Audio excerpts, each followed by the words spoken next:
lain eta si botak aya dewe anjing si mah botak aing masih aduh jadi pengacara kalah menang botakna anjing dia klien teu menangnya menangna teh ngagugoreng batur sia mah botak aing bingung barudak aing kasih botak eta anu disebutkeun naonnya eta teh pengacara lain pengacara goblok anu kitu mah loba ti ngomongkeun batur botak we huluna ti kitu anjing teh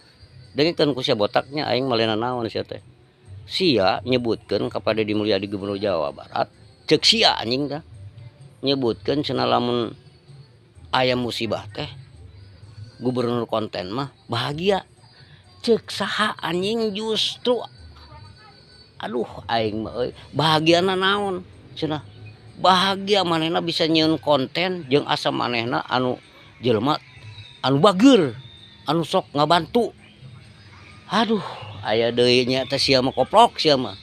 dengekeun ku sia ari jadi jelema mah cek aing ge kudu boga rasa anjing saha nu hayang jelema ayeuna ningalikeun musibah eueuh anjing sia teh botak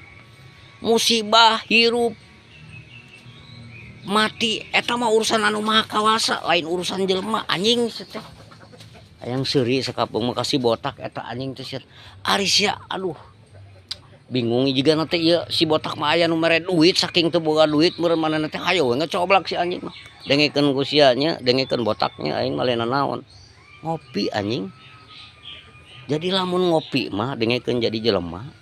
sanajan sia dibere duit ge titah ngagoreng batur moal daek kulantaran naon haram anjing duitna goblok anu ngeunah mah neangan duit mah digawe kerjaan anu halal bikeun ke anak pamajikan tak eta anu ngeunah mah goblok anu bakal berkah mah eta sia mah atuh da daek we jiga nanti ditah batur eta si botak mah nya jiga nanti da aing model kawanina mah teuing anjing teh paleba manana sakitu botaknya aing merepepeling we ka sia anjing teh kudu sadar jadi jelema mah geus lah sakitu we ti pusat mah goblok lah bisi lalieur ngadengekeun aing anjing.